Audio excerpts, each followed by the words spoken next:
Hey guys, today I'm going to show you some gardens. One garden right here behind me, but first off I just wanted to say, if you're one of those people that watches garden tours and expects perfection, pristine, this ain't for you. This is a weed jungle, and you'll see why it is soon enough. But if you like big, massive gardens, these gardens are for you. So first up here, we're going to enter what I like to call the market garden. I don't know why it's called the market garden, because we don't actually sell any produce to the markets, but the plan was to sell to the markets, but just never happened. I should call it the flooded garden, because this place gets flooded ass. So I've got two big rose bushes here just at the entrance. There's like a red one and yellow one. Red one's not doing so great, maybe because of the weeds, but yeah, I'm getting there. As you come in, I've got one bed here, and that has got eggplants on either side and corn in the middle, and I've got the same on that one. I did plant beans down the side of each row, just to give it some nitrogen fixing on the outside, but they haven't come up yet, so I'm still hoping they come up. But what's cool about this bed and this bed is they're kind of an experiment. If you look back a few videos ago, I planted cover crops in here to start with, and then I put silage tarp on top of it to kill the cover crops before we went on our big 1 month holiday. And this one in here, I took all of the cover crop material out, and this one here I didn't. So this one here, the cover crops under the layer of compost I put on there. It's very interesting because at the moment this bed here is doing a lot better than that bed, and I left the cover crops in there. So I don't know if that's an indication or if there's some other indication there, but at the moment it's looking like I'm leaving the cover crop in there next year. So that's those two beds. So over here is like a full 8-meter bed of carrots. Now I'm never normally successful with carrots, but this year I planted them before the heat of summer, and they've done really well, and they haven't bolted or anything, so cross my fingers they become real big carrots, because we go through a lot of carrots. This next bed over here down there is beetroot. So I don't know if you can see the beetroot down there, but there's a lot of weeds down there as well, but that's all good. But the kids sowed all those beetroot, so and they've done a pretty good job with it, because I asked them to do 5 rows, and yeah, it's not too bad. The spacing might be a little bit off, but I'm not too bothered about that. This bed at the back here, I've got some sunflowers here. I've got some white borage. There's some rhubarb. I got some garlic in here. There's some rosemary down the bottom there. A couple other flowers, and all this is Jerusalem artichoke. So that'll set flower soon, and yeah, you can eat them kind of like potatoes, but they're kind of like a survival crop. So this bed's just gonna slowly be taken over with them. And then there is like a giant swan plant, but as you can see there is no longer any leaves, because I had a massive invasion of these guys, these little monarch caterpillars. Now I definitely planted these for these guys, but this year they decided to bring a whole army of them and kill the plant and probably like starve themselves to death. So yeah, the plant should come back to life, but all these caterpillars, they've got nowhere else to eat. So yeah, I don't know what other plants they eat. Hopefully they don't the rest of my garden. Yeah, the more beneficial insects and bugs in that around, the better. This bed over here, it was onion and garlic. It's the only kind of garlic bed I haven't pulled, but see that is not that great. Not a good garlic year. And I have got some big onions there, but I don't know if they were, I think they might have been rotting. But yeah, as you can see, I've still got a lot of weeds in here, and over here I've got a lot of that's our pathway. Yeah. A lot of weeds there. This outside row here, I've got rhubarb all down here, and I've got 2 passion fruit on either side of it, so hopefully they take off and we get some passion fruit next year. All down here, about 20 meters worth, I have tomatoes, and they're chilies and peppers. So that's going for like 20 meters right down to the end. In this bed here I have pumpkins all down the middle, and I've got sweet corn that's all popping up everywhere throughout. And I have 1 bed, 2 bed, 3 bed, 4 beds of pumpkins and corns. So cross my fingers they all come up, and I should have plenty of time in the season for the corn to become to maturity, hoping like 90 to 120 days. So I got these 4 beds down here that I rotary tilled up. I was going to go no-till with this whole garden, but I'm finding it's getting a little bit waterlogged because of the flood water. So pretty much in this garden, it's probably about 1/2 meter that the flood water comes up, so it like completely covers these beds, and then the wood chip pathways pretty much goes in there, and then it takes away from the nitrogen. So I don't really want that. So what I'm going to do is I'm going to actually build these beds taller. That's my solution. It's just the outside beds, I don't know yet what I'm going to do. But yeah, in these rows here I've got watermelon all through here, and I have some rock melon in the middle over there, and then there's some more pumpkin, more pumpkin, more pumpkin.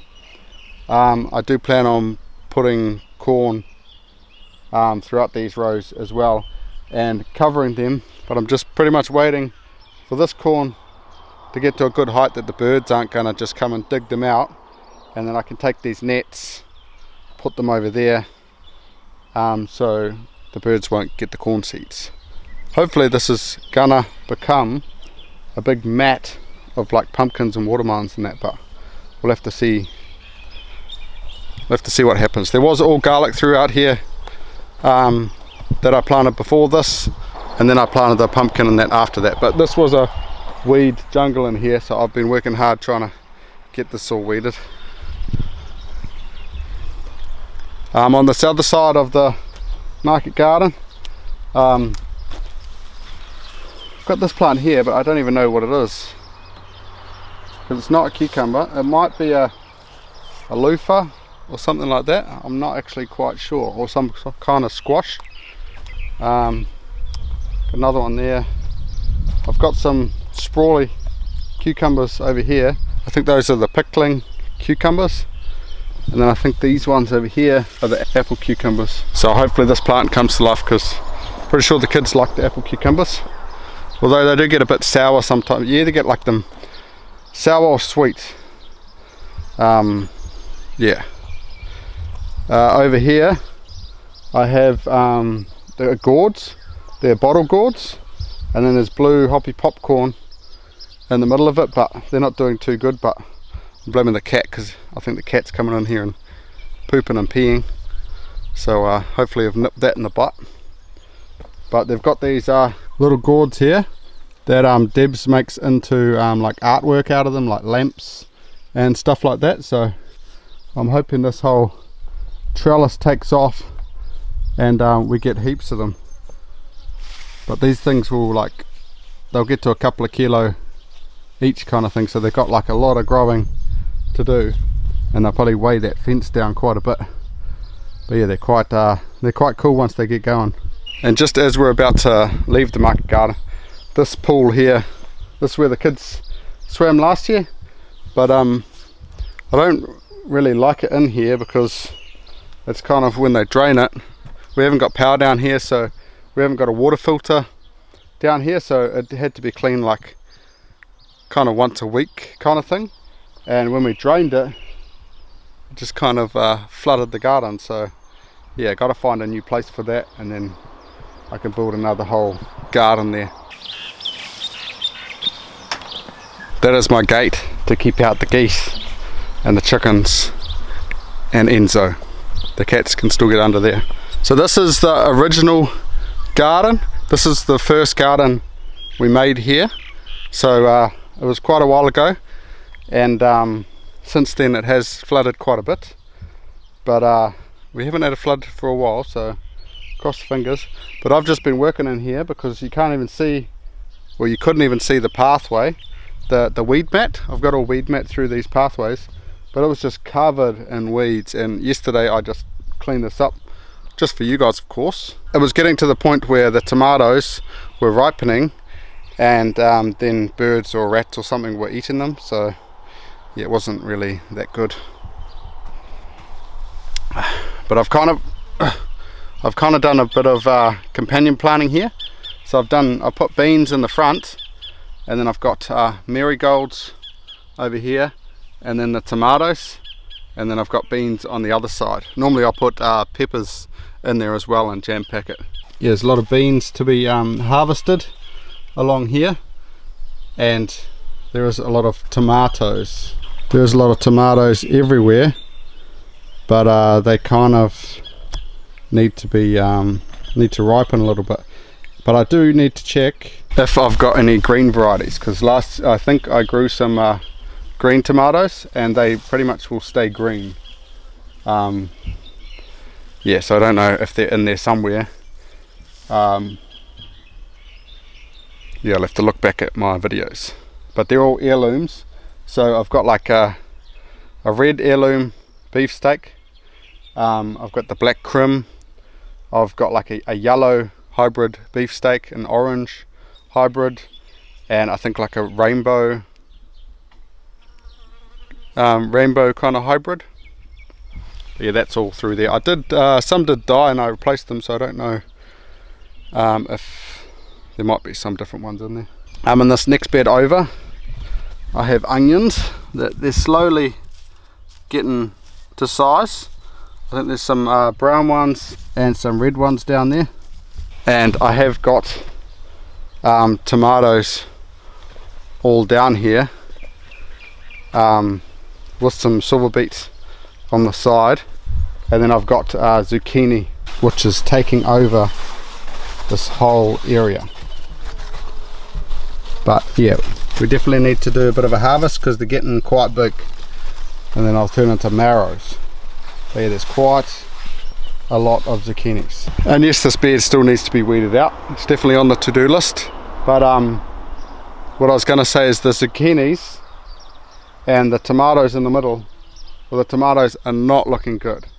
Like on the other side, the tomatoes are lush as, but yeah, I would say tomatoes and zucchinis are not good companion plants. Maybe if I did a bit more management and chopped some of the zucchini leaves so that the tomato had more sun in there, maybe it might be a bit better. But they're both heavy feeders, and that's why if you're not going to feed them regularly, then it's not going to work. This third bed over here, it's just weeds. The whole thing is weeds. What we plan to do here is we're going to raise this one up another level, enough so the floodwater won't affect it, and we'll weed it all out. I'll put some more compost down, and then we're gonna tarp it and leave it till winter or spring or something like that. Yeah, and all down here, as far as you can see, as far as that fence goes, that's all garden space. So all behind this greenhouse is all garden space, a ton of it. One of these days I'm going to get the line trimmer in there and I'm going to tackle it so I get my garden space back. That used to be Adina's gardens back there, but again, the floodwaters, they kind of took over that area, and we kind of gave up on them for a little bit, but it's a lot of space to kind of give up, so we're going to get that back. I'm going to raise the beds up higher like with the other ones, and I'm not going to let the floods get on top of me.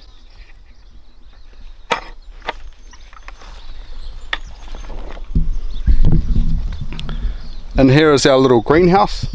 This is where we start all of our vegetable seedlings and that. This is where we put all of our garlic. There's a nice sized garlic there. But we've got a lot of tropical fruit in here as well. Like we've got inga beans, cherimoya, loquats, mulberries, Suriname cherries. Yeah, there's a lot of stuff going on in here, but this needs a big clean out, and then we've got to start getting on to some winter seedlings, raising from seed, because everything in the veggie garden, I'd say 90 to 95% of all the vegetables we grow in the garden is from seed. Like if you buy seedlings on this scale, you'll basically be broke.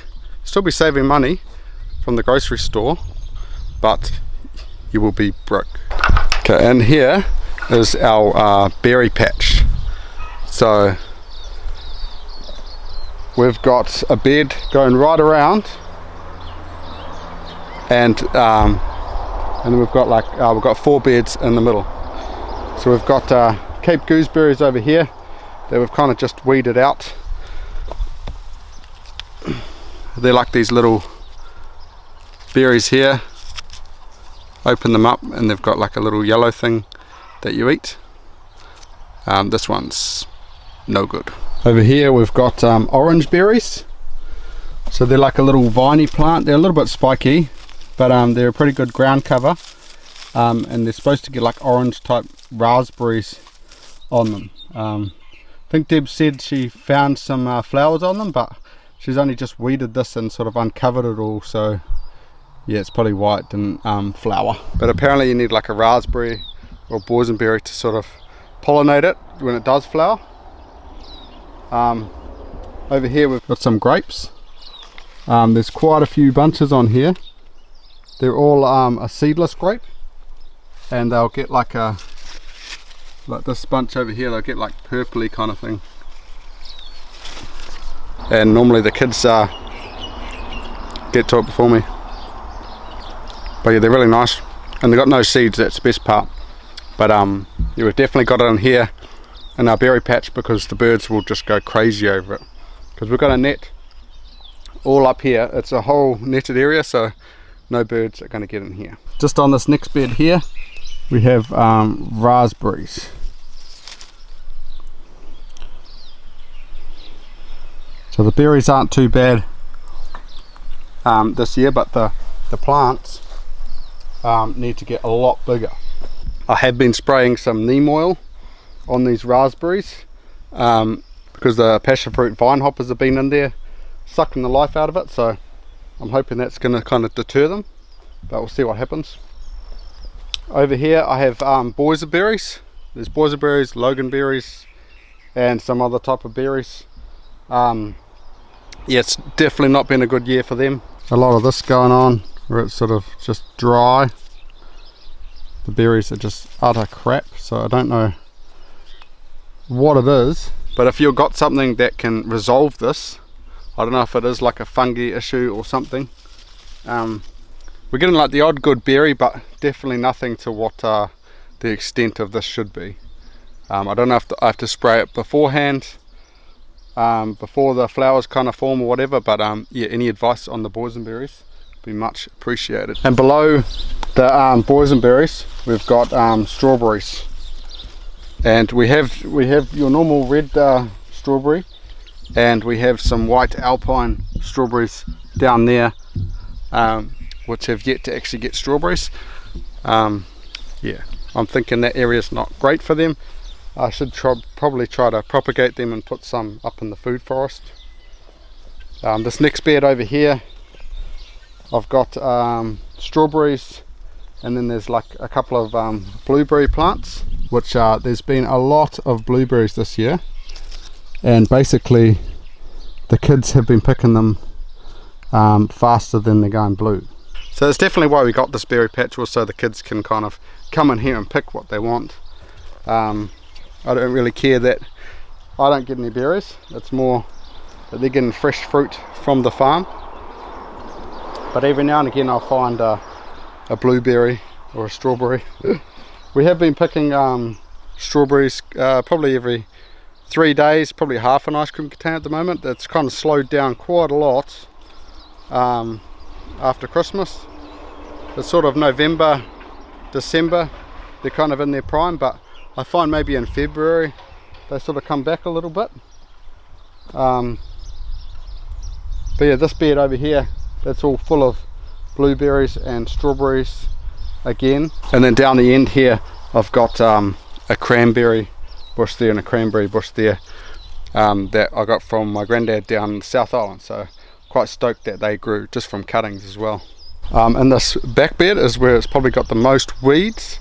We're slowly tackling it. We've got this bindweed that is not easy to get rid of. We need to get rid of that, and we've got some like blackberry plants creeping underneath and getting in. So yeah, I need to get rid of that big willow and pretty much mow all that back and do something back there to stop everything coming in. But we do have 2 grape plants.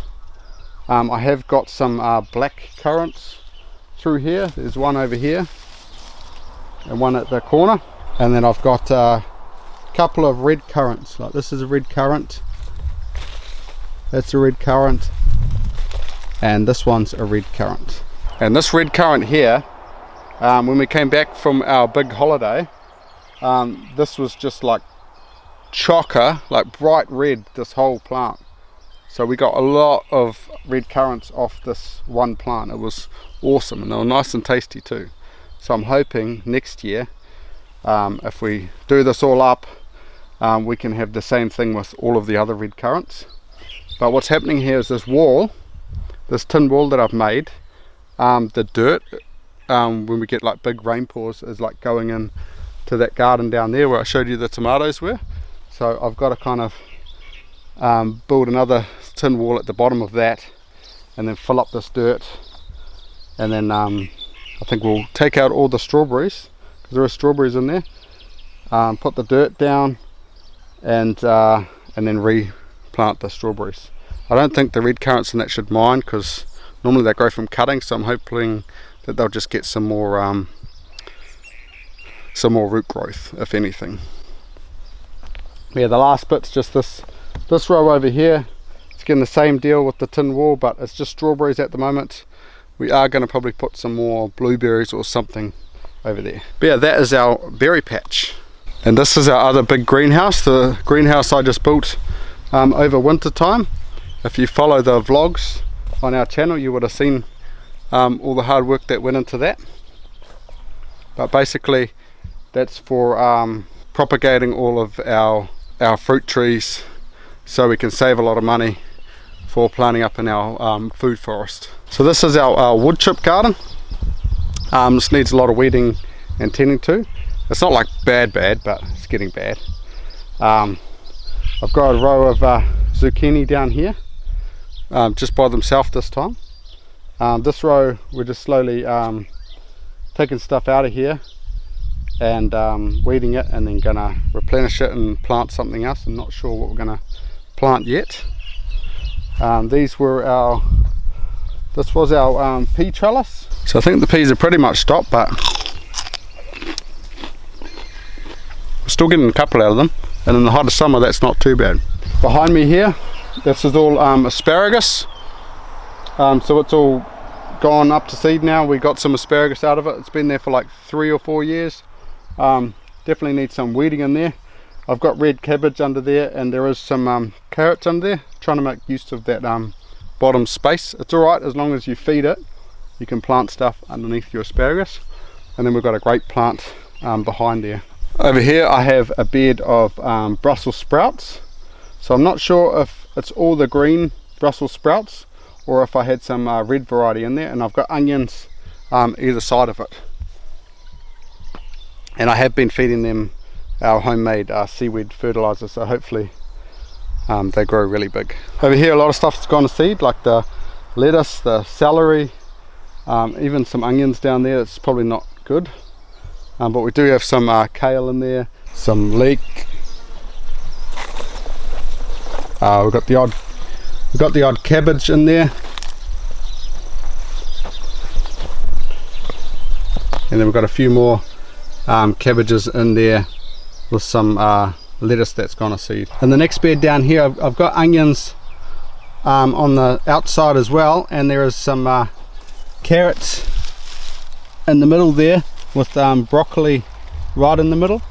So we've picked the main stem of most of the broccoli, and now they're getting all little like side shoots that we're picking off and eating.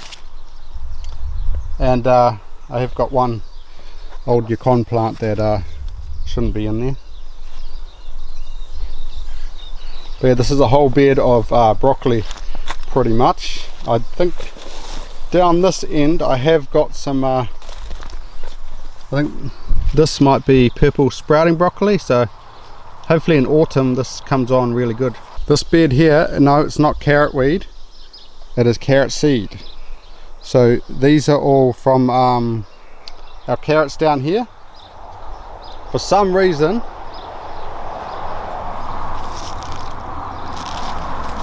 all these carrots, nice big carrots, decided they'll go to seed, and normally you leave them till their second year to go to seed, but these ones have seeded in their first year. So I've kind of thought, what the heck, I'm going to let them go to seed and I'm going to try to save the seeds. But I've been told what you need to look out for is two things. These carrot seeds, they can actually cross-pollinate with carrot weed. So we do have carrot weed around the place, so hopefully that does not happen. And the other thing is, you normally don't want to take seeds from the first year growth, because it might encourage, when you plant those seeds, for them to do the same thing in their first year. So it's all about experimentation, so I'm going to give it a go. This next bed down here, I actually do have nice carrots. So they were sown a little bit later, and I think they've loved being in the shade. But Debs is picking a few of these carrots every night. Just behind the carrots we have tomatoes. So these ones I think are yellow honeybee. I could be wrong. I know they're yellow. And they definitely are really sweet. And they're sort of just coming on now. So I'll say soon, I think Raven's our little tomato lover. She's going to be in here picking all these tomatoes before anyone else can come. But it is loaded.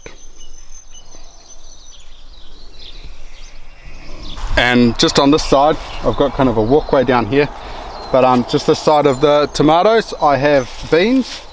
So I pretty much plant beans beside all the tomatoes, because I find it's really a great companion plant for it. But yeah, there's nothing wrong with beans. Heaps of beans for dinner and heaps for preserving. It's really good, and just for the kids to come here and have a snack. Now you're probably wondering why I prune so much. I kind of only leave all the top leaves on, and all the ones around the fruit I take off. It's pretty much for air circulation, because you'll get like powdery mildew, and you'll get the leaves will start going yellow and it just won't look any good. So basically cut all the bottom leaves, and then the air's gonna flow through there and it'll be a nice healthy plant. I've done it for a few years now, so it's worked really good. And I tie these tomatoes up with cotton ties onto this trellis up here. This is just like a steel grid trellis you put under your concrete, and basically I've got about 30 of these around the place, and they've really done wonders for growing things up high. And just down the end here, with the tomatoes kind of end, I have got cucumbers.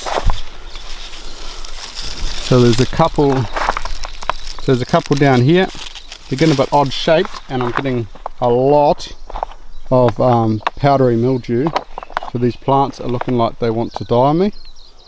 but I'm trying to spray a bit of neem oil to kind of deter that a little bit, but we'll see how we go, and I'll update you on that at a later post. Right next to this garden is this garden. I call this my okra patch because the last 2 years I've just grown okra in here, and the plan has been to sell the okra, but last year I think Cyclone Gabrielle took out all my okra. They flattened them all pretty much with the wind, but this year I've tied them all up to bamboo sticks to kind of stop that, so we'll see how it goes there.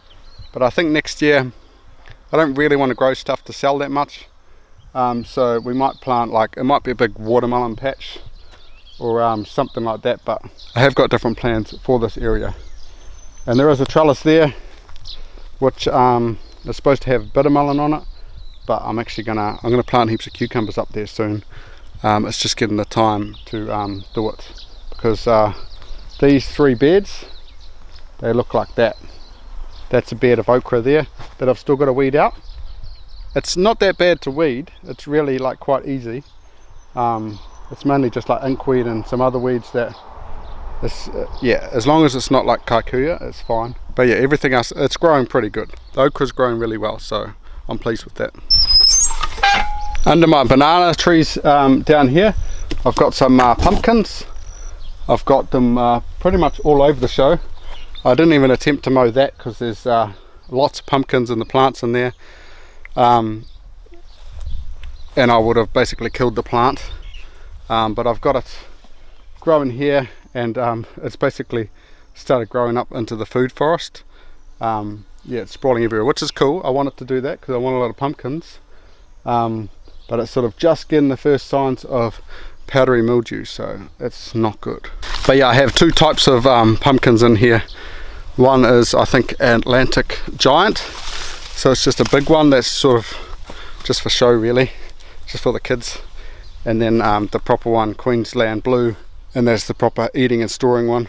Over here is about a 10 by 10 meter supposed to be pumpkin and watermelon patch, but yeah, there is some pumpkins in here, but it's not what it's supposed to do. I'm going to change the whole layout of this because I think water drainage and that is not good in this area, so I'm going to make things go downhill instead of coming across, because all up in the food forest all the water comes down, and I think it doesn't drain good here. So that's the plan. I'm going to change this whole layout of this whole area. And I think what happened with the watermelon, because this was like 2 rows of watermelon, I think the geese came in here and destroyed the watermelon. And right next to the pumpkin patch is the potato patch. So I've had to fence this off to stop the animals from getting in here. But in this pumpkin patch, if you look back a few of the videos ago, you would have seen I would have planted corn in here. So the corn, as you can see here, is growing not too bad. So it's just waiting for this to kind of brown over. I don't know if any of the other ones have browned over yet. There might be a little one over there, but I think a lot of these potatoes plants are sort of dying off, and I really want to pick them soon because I don't want the potato to get light. I haven't hilled these up that much, so the idea was the kind of potato kind of shade out the plant.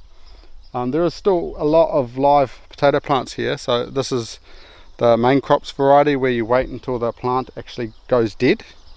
So that's kind of what I'm doing here. But all the middle's kind of gone dead and the outside has. So yeah, I think it's just going to be what it is. Once the corn is harvestable, then we're going to harvest all the corn and then we'll harvest all the potatoes at the same time. But I think next year what I'm going to do is, I like doing the no-hill method because I can't get in here when these plants are big. I think what I'm going to do is put just a whole bunch of straw material on top. Yeah, this is about 7 meters by 7 meters, I think, this potato patch, and this gets us about half of our year's supply of potatoes. And what's cool is we planted our own potatoes from what we harvested last year as seed potatoes, so it's really self-sufficient. We just have to try to plant in here twice, and it's been the same spot 2 years in a running. So cross my fingers nothing happens to the potatoes, but I think I can just keep planting potatoes in here. What do you reckon? So I've been effing and ahhing about making this video for quite a long time. November, the whole month of November, we were on holiday around New Zealand. And December, I pretty much came back. The grass just grew like crazy, so I've spent the whole of December pretty much weeding and planting more stuff and just trying to get on top of maintenance. So now it's January, it's the new year, it's 2024. I'm finally just getting a rhythm on with the maintenance side of things, and finally getting to a point where I can like video something like this, a garden tour. So yeah, definitely want to do more of this kind of style, but we'll just wait and see what happens. So definitely subscribe to the channel, because on the next video there's probably going to be a homestead tour, a full homestead tour of our homestead, what we do here, and just having a look around the place, because I'm guessing everyone that watches these videos is probably like, where is that, where is this, and getting lost. Well, no longer you're getting lost, you're gonna see the whole homestead as it is. So yeah, that's coming in the next video. But for now, I hope you like the garden tour. I hope you like all my gardens and appreciate all the hard work that goes into it. It's not just me, it's the wife, it's the 6 kids. All of them pitch in, all of them do the hard yards, and yeah, I appreciate all of them helping me all the time. So yeah, definitely give them a thumbs up, and I will catch you guys in the next episode. Look out. I found one. It's not like the ripest, but let's see.